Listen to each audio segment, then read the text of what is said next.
Hello, hello, hello. Welcome in, everybody, to another week, another Friday, another episode of Phoenix Wright Ace Attorney Justice for All.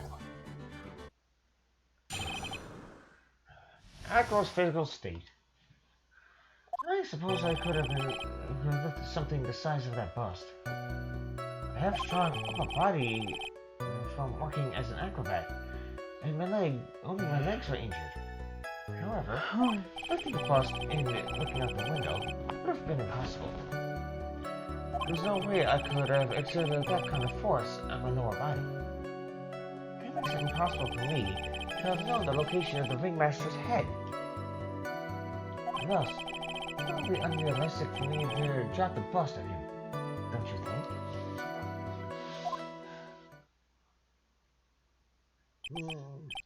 I have no doubts in regards to this witness's testimony.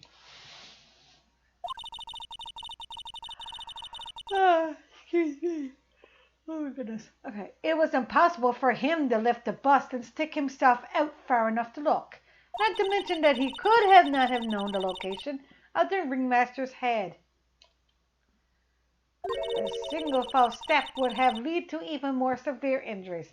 I think that he accidentally did it, and he thought that it was Max Galactica, and because he wanted to hurt him, and I don't think it had anything to do with Max, per se. Maybe that because people did not like him. That's what I was thinking. What is your opinion on the matter, Mr. Wright? I'd still like to proceed with my cross-examination. He's simply stalling. It's shameful, really. I can't let her get to me. I've got to focus.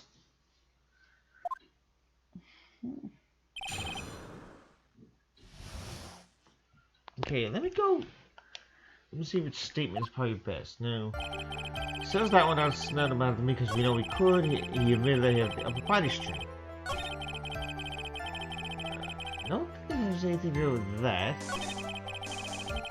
Here we go. That makes it impossible for me to know the location of the ringmaster's head. I think he would have known. Thus, it would be unrealistic for me to drop the bust on him. Don't you think?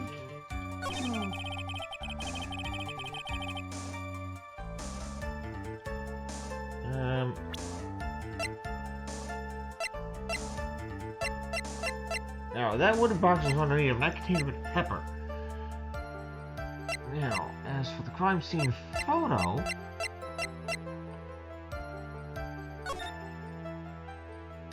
I didn't think that was possible. What? For him to have known that.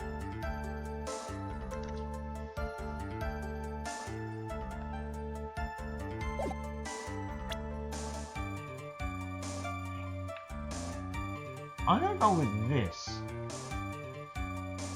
Crime scene photo. So let's go.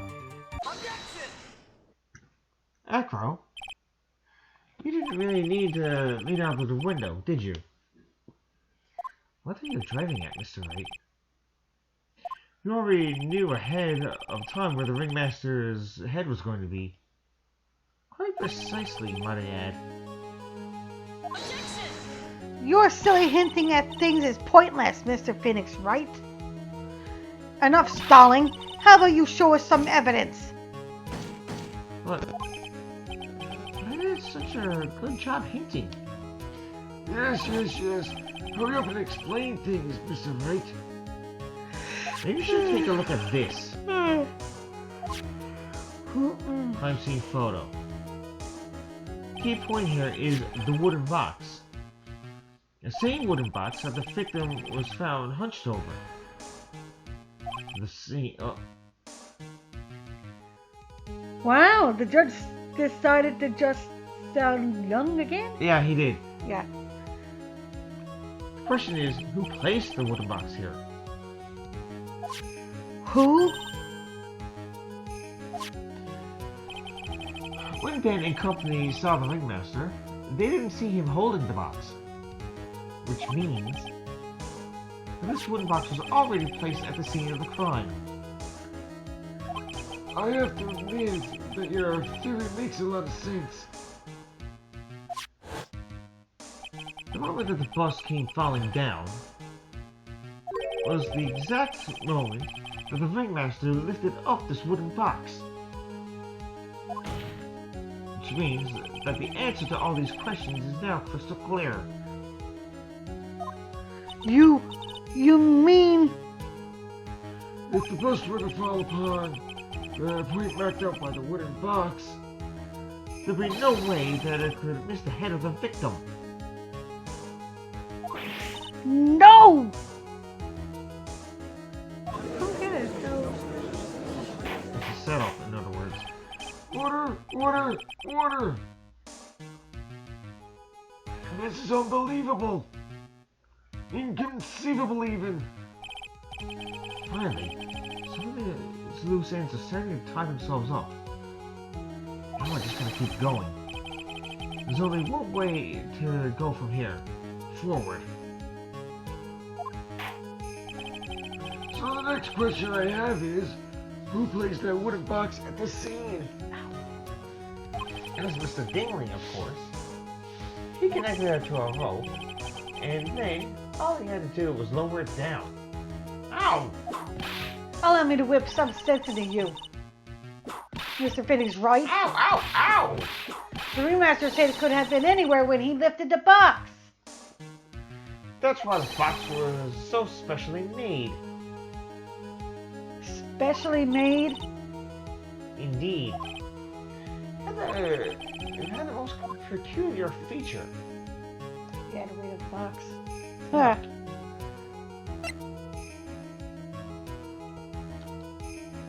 Here's what we're going with, because size means nothing. The box has a remarkable weight. And all that was in it was just a pepper shaker. Weight? According to the court record, it weighs 20 pounds. Just lift. Oh, Just lift this wooden box would have required. Oh, I see. One would have to squat down, then lift it up with their body, wouldn't you say? That's exactly what I was trying to point out. The box is also very large. The box also has carrying handles on either side, doesn't it? That is correct. To lift up the box, you'd have to squat down. Which means that no matter who you were, your head would be in approximately the same place. Fool! She didn't like no.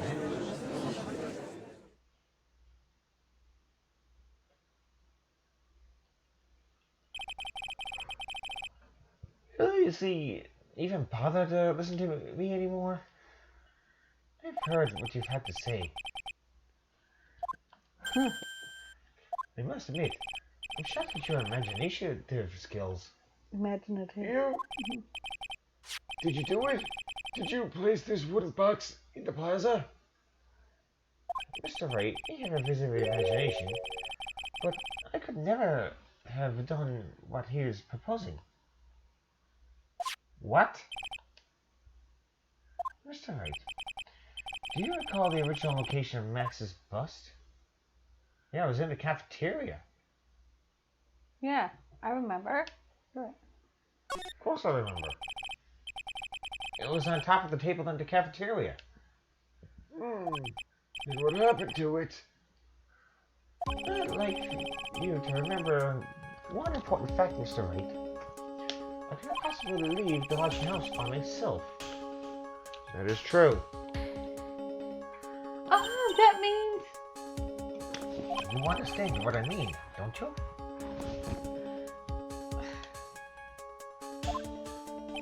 I may very well have been able to drop the bust from my room. However, how would I have gotten the bust from the cafeteria to my room? You see, Mr. Phoenix Wright explained that. Don't forget, you said there was no accomplice.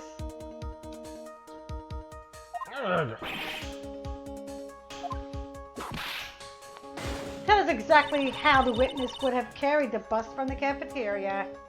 That's pretty easy. Mm-hmm. Yep. We definitely have a problem here. This is no place to get perplexed. Let's get the wits about me and prove how things happen once and for all. Alright, Mr. Wright. Let's hear your explanation. How did one witness get the boss from the cafeteria back to his room? Money. Right here. There's all sorts of shiny objects. That bust is shiny. And all the shiny stuff is in Yeah. the room. A monkey? Everyone knows money. They love shiny objects of any size. Oh, like when he stole the ventriloquist's ring? So, are you saying the witness had a monkey steal the bust? Of course he didn't order the monkey to steal it. The monkey stole it on his own, and then brought it back home. Oh, Money lives in Acro's room. Acro's room? Objection. But the bust was bronze, wasn't it? Bronze isn't all that shiny. Maybe you should put the whip down sometimes and read the court record. Aye, those are some very nice cards he's holding. Yes, and they're made of platinum, which is very shiny.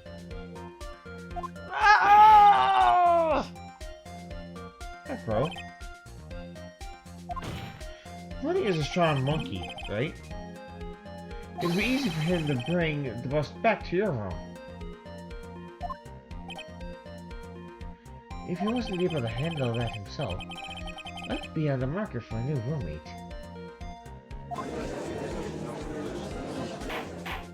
Order! Order! I said order! Miss Von Karma?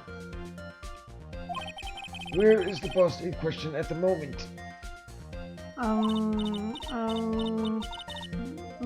I don't know. We're searching for it as we speak. This is a rather strange turn of events. Well, last you said that the monkey had not stolen the bust. What would have happened then? Well, in that event, something else would have been used as the murder weapon. Wait. Didn't mean this bust was the murder weapon purely by accident? It's possible.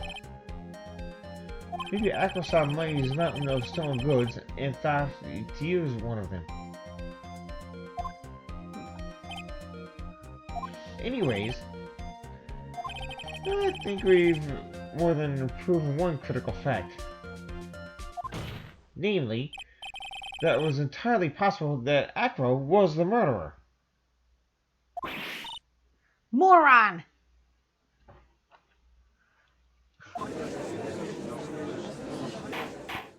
Mr. Wright's argument was so circular, but I'm a bit dizzy, however. His argument does hold water. There's no denying that. Oh! Don't seem so flamboozled, especially by this fraud of an attorney. What? You've forgotten the absolute most important thing, Mr. Phoenix Wright. And what is that? You should know. You forgot that your fraud of a magical client was spotted at the scene of the crime. Ah! There is no reason to doubt the clown's testimony. That's true. How do you respond to that, Mr. Wright? Nick, don't let her beat you now.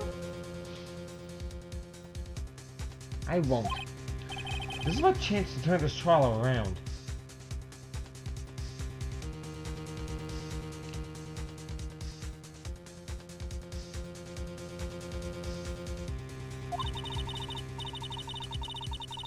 When the murder occurred, there were two people at the scene of the crime. One was the victim, Russell Berry, and the other was the murderer himself. Answer this and only this, Mr. Phoenix Wright. Who was the murderer the clown saw? You know what? It's possible that the bus came down,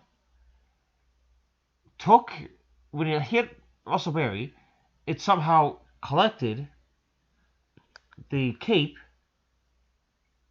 and started going back up. What? The bus comes down, hits in the head. Was there the cape, Max's cape, got caught up in the bust as it started going back up? I gotta present the bust. Yes, good idea. He saw Max's butt. Ow! I asked who was the other person Mo saw on the scene. That evidence has nothing to do with the question. En contraire, mon frère, it does indeed have something to do with the question. Mo said that he saw Max's silhouette, but he did not actually see the man himself. It wasn't a human being he saw. How is that possible? It's simple, really. What Mo actually saw was that night was Max's bust. What are you talking about? Have you tried using your brain at all in this case? The silhouette he saw was wearing a cloak. There's no reason why you couldn't attach a cloak to the bust. It would be easy to hang one off yeah. Take two. It would be easy to hang one off of the cards into the bust's hands. Idiot! Who in their right mind would put a cloak on a bust? It doesn't matter who put it on the bust. Go ahead. Just wait a minute now, Mr. Wright. Who put their cloak on the bust? Well, That pushes the utmost importance to this case. Don't you agree? don't caught me. So let's have at it, Mr. Wright. Who put the cloak on the bust? Not going for profiles. Russell Berry. And I think it's actually going to be Russell Berry because he did have on that cloak. Remember what the ventriloquist said? What? Have you seen it? Oh, yeah. The fool! Him? Are you saying that it was the victim himself? Russell Berry? That's what I'm saying. The victim himself placed the cloak on the bust? I was about to say that his team playing on Great Ace Attorney. Oh, nice. I'll probably do that one after those the clubhouse games Yeah. with Colette. Come on. Place the cloak isn't really the right way of putting it. Then, what would be the right way of putting it, Mr. Wright? Explain yourself. Nick, do you really have a handle on all of this? I'm fine, Maya. Finally putting all the pieces together. There's really only one picture I could paint, anyways. Alright. So you want to know what really happened that night? Let's step back in time. Acro used the rope to lower the wooden box onto the scene. Then, he strapped that rope to the bust. And daggered the bust out of his bedroom window, directly above the wooden box. At the same time, the ringmaster told Max to wait in his room and went to the scene. Of course, at the time, the ringmaster was wearing Max's costume. Perhaps he didn't want anyone to recognize him that night. But just as he feared, he was spotted at the entrance of the lodging house by none other than the ventriloquist and his puppet, Ben and Trillo. When the ringmaster arrived at the scene, he bent over to lift the wooden box. And that's when Acro took his chance and released the propel. The rope. I don't know, it's a propel. Rope. No, you wouldn't rappel down. Oh, I meant to say rope. I know. Now this is when the magic happens. At the very instant that the bus hit the victim.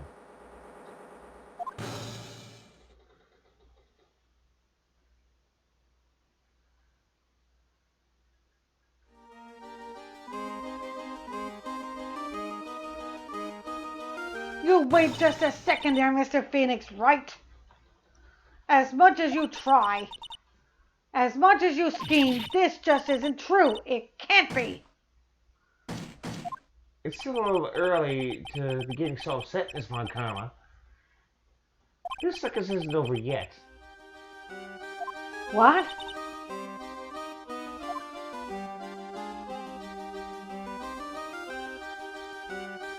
The impact of the bust on the victim threw the cloak off, which snagged under the bust.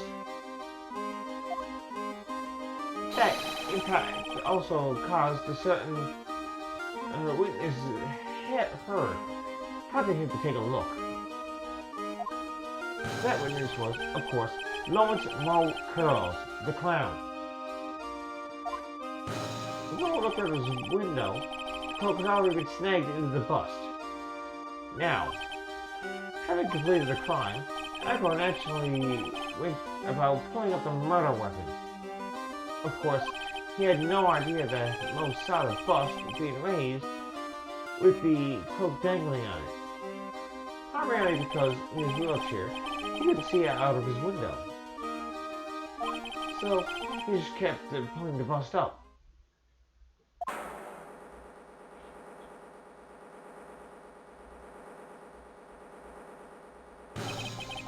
And that's how the magical murderer disappearing into the sky came to be.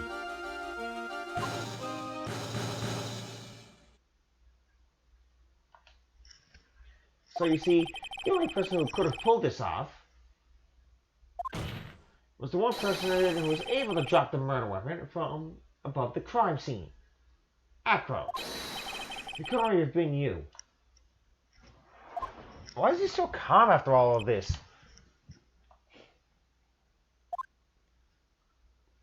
Acro's been playing mind games with all of us.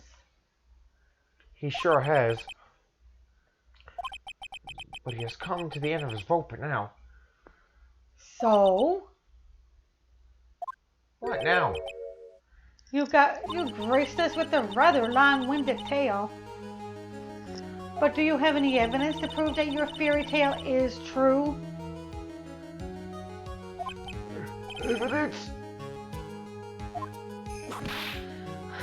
In this court, only two things matter: the power of evidence and the power of my whip. Well, I don't think your whip's gonna prove anything. Don't forget the power of my gavel as well. Mr. Wright, the prosecution brings up a good point. Can we have some evidence? Nick, they say they want evidence. I just explained how there can only be one possible murder method. There's still something unusual about Mo's eyewitness account. Unusual? Contradiction, actually. Okay then, use that and get out of this jam. That's enough talking amongst yourselves. Proceed, Mr. Wright. Present some evidence to the court to back your claims. Hey streamer, cast hydrate. I think we will.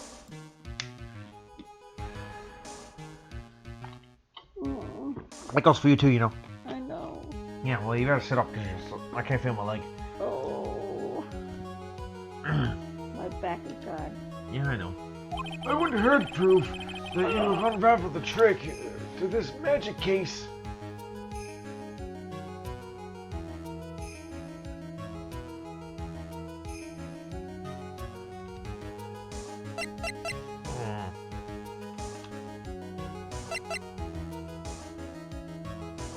I'm gonna go with the poster, I think.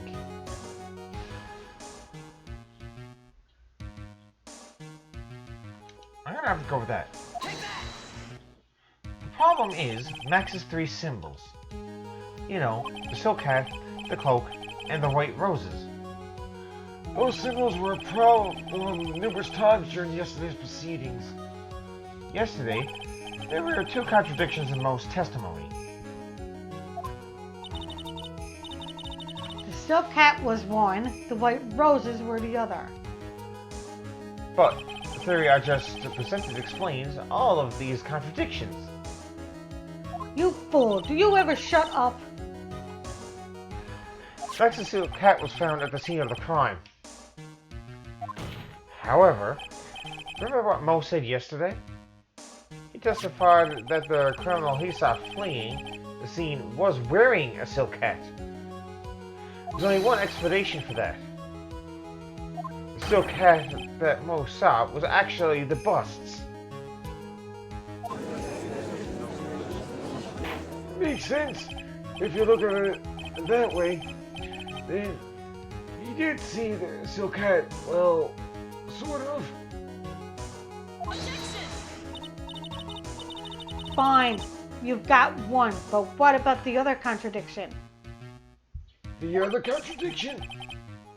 Remember what the ventriloquist said in court? He said that he witnessed white roses on Max's chest that night. But the clown's testimony doesn't match. The clown said that there were no white roses. I'd like to see you try and explain that one away. Can you do it, Nick? Of course, I can explain all of it. What was that? Please recall the instant when the cloak snagged under the bust. If the cloak snagged under the bust, what happened to the white roses?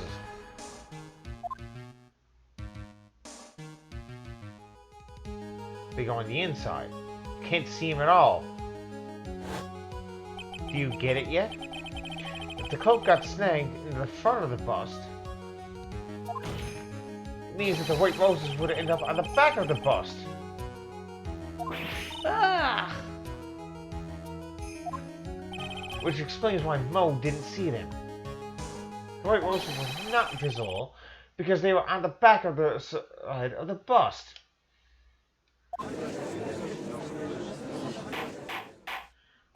Order!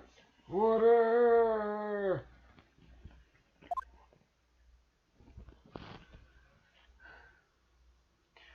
This is quite the shocking state of affairs. Mr. Wright's theory still sounds a bit absurd to me. However, let's just keep going down this road for a while, see where it leads. Instead of Sneak, then maybe Von Karma will finally throw in the towel. Not likely to happen. Yeah.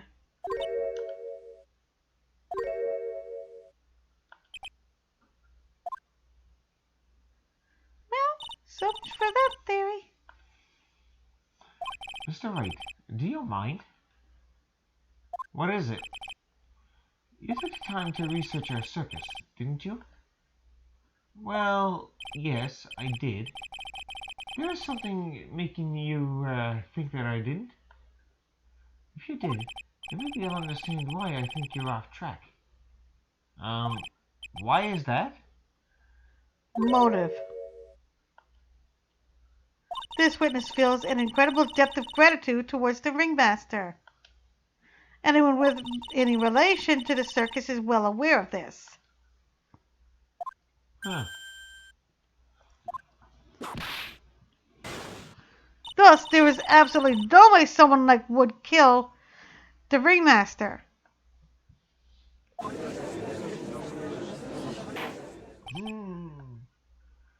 Your Honor, I'd like you to hear Acro's story. Learn about his relationship with the ringmaster and his life up until now. What do we do? There's no doubting that Acro deeply respected the ringmaster. What's motive?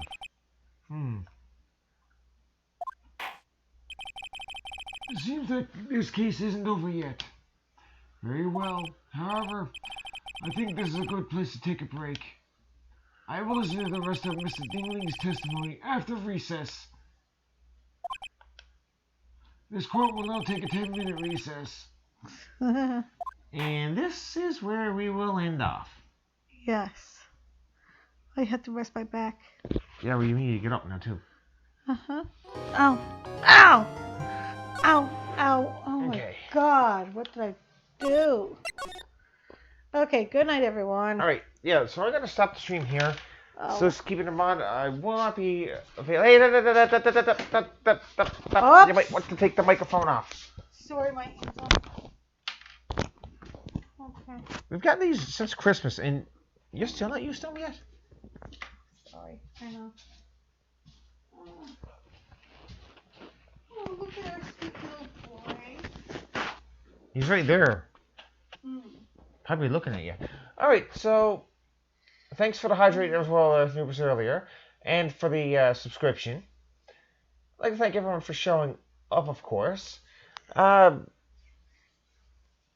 stay tuned on Monday when we go back to more Golden Sun. Tomorrow I'm probably going to be recording Kirby for the YouTube, or Kirby 64.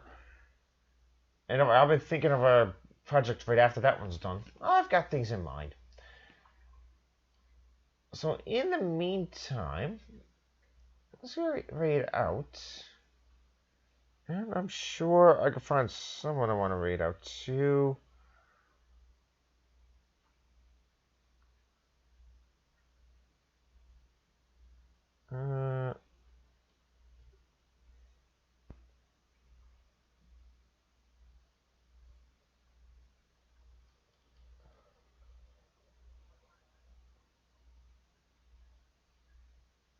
Let's see, who have we got?